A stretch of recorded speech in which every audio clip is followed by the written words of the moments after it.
In this video, I will be demonstrating how to use our SI Ethercat module with one of our Commander series general purpose drives. Like any other field bus, Ethercat requires a controller to facilitate communication with field devices, like our SI Ethercat module. I will be using Beckhoff Automation's TwinCat version 3.1 software for that purpose. I will also be using my laptop as the Ethercat master, as opposed to a Beckhoff PLC. It is important to note that in terms of what is required to successfully integrate our SI Ethercat module, 99% of the work is done on the controller side. There is no setup required to use the SI Ethercat module itself. However, I will demonstrate how to configure your motor and also how to perform an auto tune prior to turning the system over to the controller. This video is not intended to be a primer on how to use TwinCat software. Please see the training section of the Beckhoff website to learn about what training programs they offer for TwinCat users.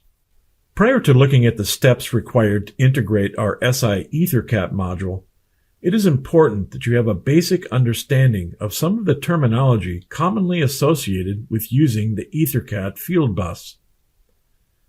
The three terms that I will define are ESI files, PDOs, and SDOs. ESI stands for Ethercat Slave Information. An ESI file is used by the Ethercat master to identify a device, such as our drive, on an Ethercat network. The ESI files for our drives are available for download from the SI Ethercat page on our website. If you've never downloaded from our website before, you will be asked to register for access the first time you visit the site. Once you've received a confirmation from our webmaster, you may log into the site using the email address you supplied during registration. An ESI file includes what are called PDOs. PDO stands for Process Data Object. A PDO contains the input and output data for the Ethercat device, which in this case is our SI Ethercat module. PDOs are used by the Ethercat master to facilitate cyclic, real-time data exchange with the SI Ethercat module. By default, the ESI file for our Commander series drives provides 4 different PDOs, 2 transmit PDOs, and 2 receive PDOs. The 2 transmit PDOs are status word and VL velocity actual value. The 2 receive PDOs are control word and VL target velocity. SDO stands for Service Data Object. Unlike PDO messaging, which occurs cyclically and in real time, SDO messages are delivered on request. SDOs are used to access data that is contained in the SI Ethercat module's object catalog. The SI Ethercat user guide contains a listing of all of the SI Ethercat's data objects. SDO objects are read from and written to using function blocks in the master's PLC program. Now that we've had an introduction to the SI Ethercat module and have defined some of the terms commonly used with Ethercat, let's have a look at how to prepare a Commander C300 drive for use with the SI Ethercat module. While the Ethercat master will control the drive during machine operation, you must first configure the drive for the motor it will be controlling, using either the drive keypad or Connect software. In this section, I'll demonstrate how to Configure a PC network adapter to become an Ethercat master device. Copy the ESI files into the correct folder on your PC. Use TwinCat software to assign an IP address to the SI Ethercat module. Access the commander drive using EOE or Ethernet over Ethercat so that Connect software may be used to configure a motor and perform an auto-tune. The first thing I'll demonstrate is how to turn an Ethernet adapter on your computer into an Ethercat master. For this demonstration, I am using TwinCat software, version 3.1. There are 2 steps to this process. First, I'll demonstrate how to use a TwinCat utility to select a compatible network adapter on your computer. Then, I'll execute an MS-DOS batch file that will modify the network adapter to work as an Ethercat master device.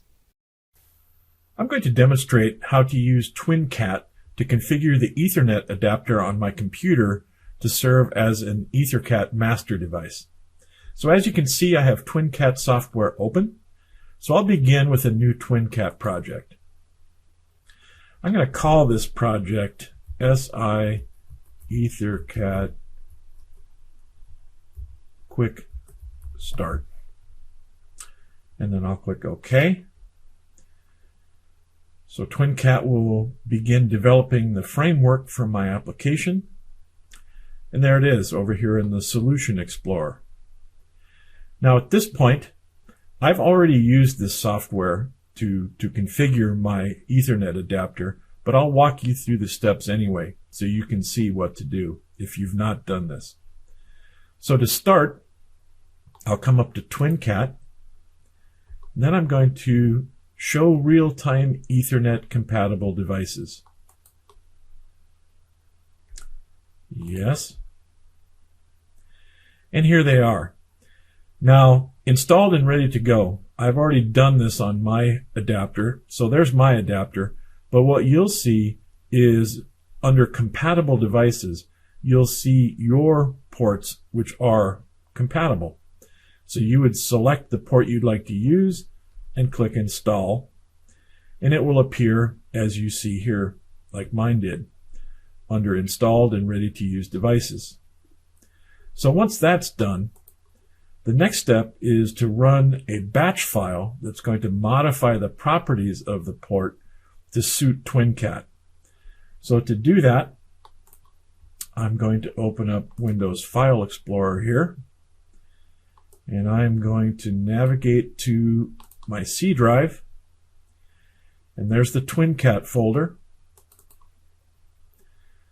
3.1, System. Here's the file, win8settick.bat.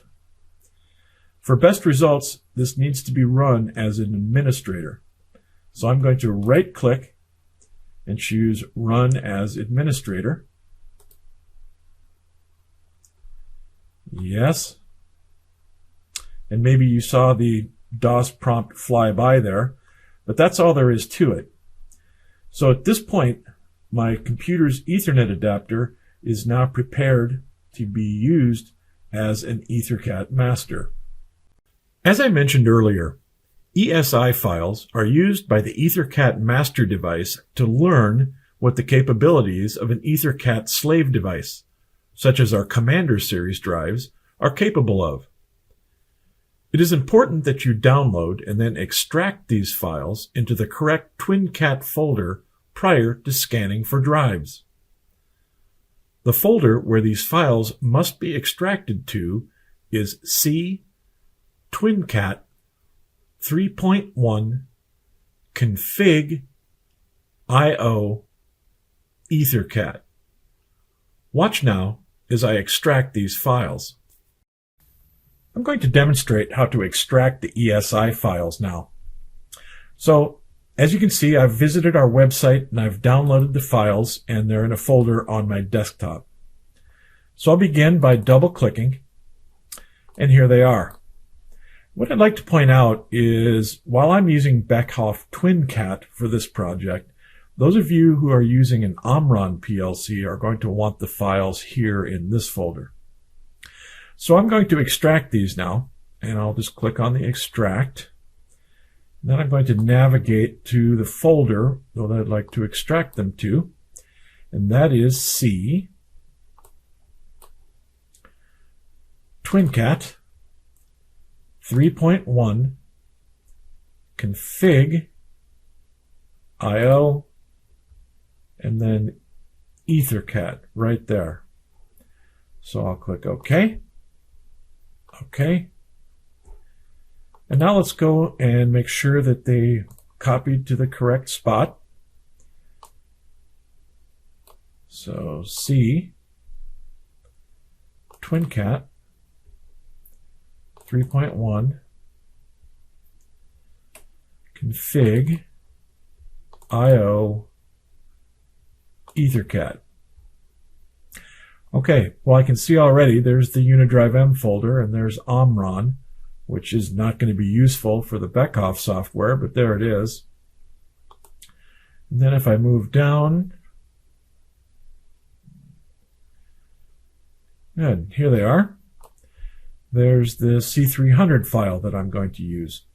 Now, I should point out that if you had TwinCat software running while you're extracting these files, you're going to want to restart the software so it can reread the contents of this folder. Now let's look at how to scan using TwinCat for our drives. I'm going to demonstrate how to use TwinCat to scan for devices, including our Commander C300 drive that I'm using for this example. So I have the project open that we started earlier. And the first thing I'm going to recommend is that after adding the ESI files, it's best to restart your computer. That way, the TwinCat software can reread the Ethercat IO folder and be made aware of all the new ESI files that we loaded. So I've done that. And now I'm going to right-click on Devices, and I'm going to click Scan. And the first thing it's going to find is our Ethercat ready Ethernet adapter that we prepared earlier. So I'm going to add that first. Then it says scan for boxes. Well, boxes is a generic term for our drive and any other device on the Ethercat network. So I'll click yes. And there we have it. Box 1 is our Commander C300 open loop drive. So at this point, now we're ready to begin looking at the steps necessary to prepare the Commander C300 before turning it over to the Ethercat master. The only setup that is required when using an SI Ethercat module is to choose the motor for the drive and then to perform an auto tune. There are different ways to accomplish this.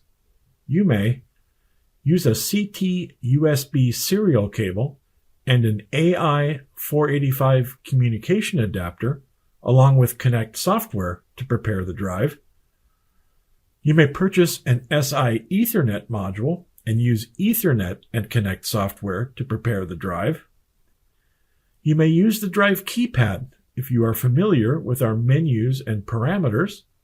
Or you may use TwinCat software to assign an IP address to the SI Ethercat module and use Connect software's Ethercat over Ethernet feature to prepare the drive.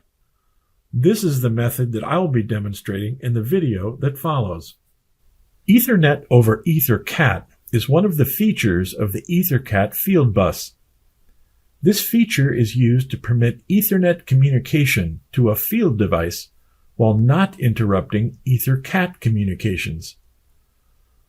Our Connect commissioning software includes an option to utilize EOE to communicate to a drive that is equipped with an SI Ethercat module using a standard Ethernet patch cable. EOE may be used to connect to a drive for commissioning purposes, but it should not be used to perform field firmware upgrades. To use EOE with Connect software, the Ethercat master device must be online. Watch now as I demonstrate how to use EOE to prepare a Commander C300 for use as an Ethercat slave device. I'm going to demonstrate how to use TwinCat to assign an IP address to the SI Ethercat module.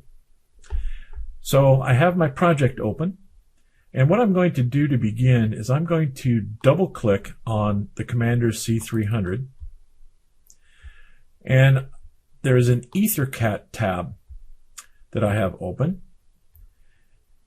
and then click Advanced Settings. In here, you will find a General tab, and the tab that we're most interested in is the Mailbox, EOE. So to use TwinCat to assign an IP address, I need to ensure that the IP address is compatible with my network adapter, which it is, and I'm going to assign the IP address of 192.168.1.100 and click OK. Now what I'm going to do to activate that change is I'm going to come up here and activate the configuration.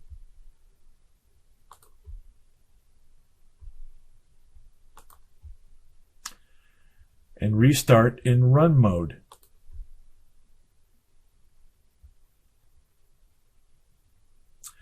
Now my Ethercat master is running. So what I'm going to do now is switch over to Connect software, and I'm going to use Scan Ethernet Network via Gateway to find the drive.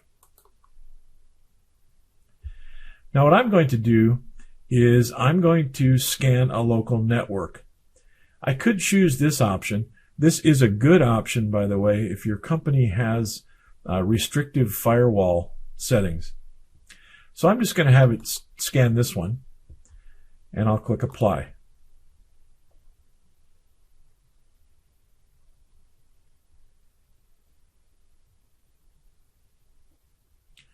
And there it found it. So click OK.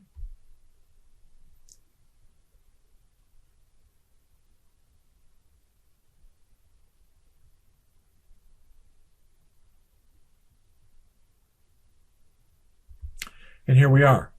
Here's my Commander C300 with an SI Ethercat. Now all that needs to be done is I'm going to go online,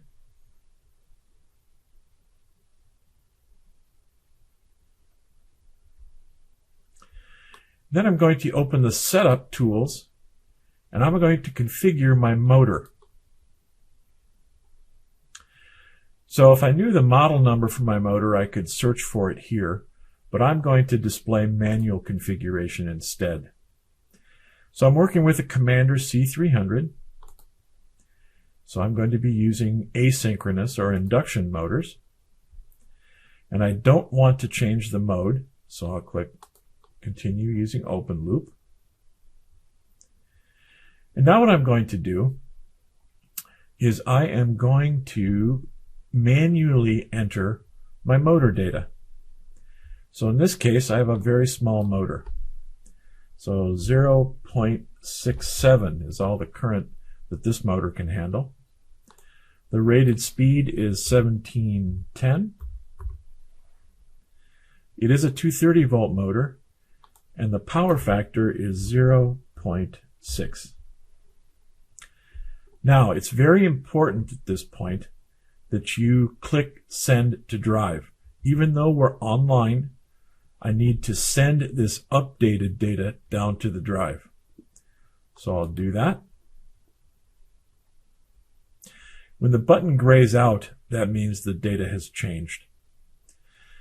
So now I've got my motor set up.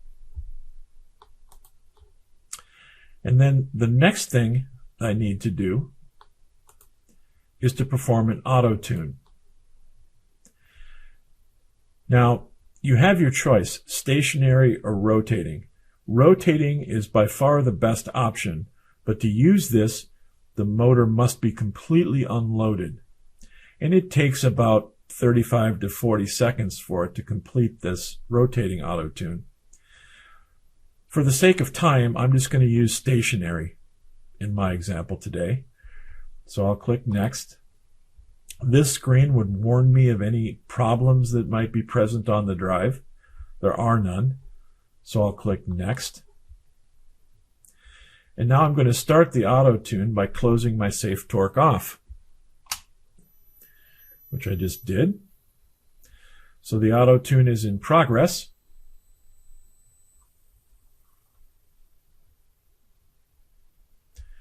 There. So to complete the auto tune, I'll remove my safe torque off. Then I'll click Next. And here are the things that were changed during the auto tune. Now it's very, very important that you save these changes in the drive or it will not make it through a power cycle. So I'll save those parameters. And that's all there is to it. At this point, the drive is ready for use as an Ethercat slave. For those of you who are familiar with our drives, you are aware that there is a control word in menu 6. The SI Ethercat module does not use that control word. Rather, there is an Ethercat control word that is described in the SI Ethercat module user guide. The function of the Ethercat control word is described beginning in section 7.1 of the user guide. While there is much to know regarding TwinCat software, the intent of this video is to show you a working example of using the default PDO objects supplied with our SI Ethercat module. The demonstration that follows will show you how to manipulate the control word and also how to interpret the status word too. I'm going to demonstrate how to use TwinCat to manipulate the control word for the SI Ethercat module and also to interpret the status word. So as you can see, I've got TwinCat open. I'm online with my SI Ethercat right now. And the first thing I want to point out, I have the online tab open here, is the current state. Ethercat is very sensitive to its state machine. And OP means operation mode. It's ready to operate. If you come in here and you see something other than OP and you're not sure what caused that, then there's likely to be a problem somewhere in your configuration over here. So anyway, OP means we're good to go. So if I look down here at these PDOs, there's my status word, and it has an online value of 624. So let's refer to the user guide and try to interpret what that means. So I'm going to flip over here. Section 7.2 of the user guide spells out the bit level functions of the status word. The functions themselves are abbreviated. So for example, if bit 0 were set, that would indicate RTSO. Well, if I look down here, RTSO is ready to switch on. So what I'm going to do is I'm going to convert decimal 624, and I'll show you that. That's the current state, into binary so that I can see what those bits mean. So there I have the binary conversion of decimal 624. So let's see, 0, 1, 2, 3, bits 4, 5, 6, and 9 are set. So let's go back to the manual now and see what that means. Well, bit 4 is VE. And if I look over here, VE is voltage enabled. Bit 5 is QS. And if I scroll over here, QS is quick stop, and so on and so forth. So that's how you would interpret what the status word is indicating. Now I'm going to manipulate the control word and show you how that works. The control word is up here in section 7.1, and it's much the same. It too is bit mapped, and these are the abbreviations for the various bits. So bit 0 is SO. Well, SO is switch on. So this table right here is very important for the sequencing. And as I alluded to a moment ago, Ethercat is very sensitive regarding its state machine. And as such, you need to sequence the operation according to this table that's shown here in the manual. So let me show you where the control word is. So I'm going to move that up a little bit. There we are. So there's the control word. And VL target velocity. I'm going to run the motor here. So in order for me to do that, I need to provide a target velocity first. This target velocity is in RPM. So even though I have a induction motor here, which you commonly set the speed in hertz, with Ethercat, this field is looking for RPM. So to edit that, I'm going to right-click and choose Online Write. And I'll go with an RPM of, let's say, 600. And click OK. So now I have an operational speed of 600, which is about 1/3 of 1800, which is about 20 hertz, roughly. Now, the control word. What I'm going to do to begin with is refer back to that table that I showed you a moment ago. So the first thing I'm going to do is I am going to switch on. And I'm going to do that by sending the decimal number 6, which is represented in binary form as you see here, or 7, excuse me.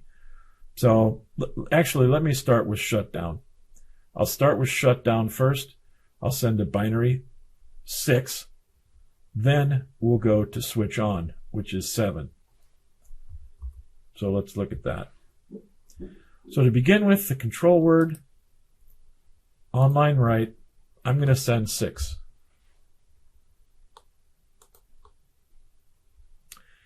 Now the status display on my drive, which you can't see, still says inhibit.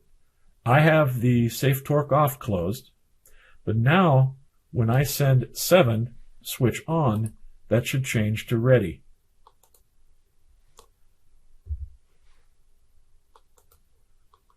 And it does. So let's look at the table again. So switch on is a binary 7. Now, next thing I'm going to do is run it. And I'm going to do that by sending the binary number 15. So 8, 12, 14, 15. So let's run the motor now.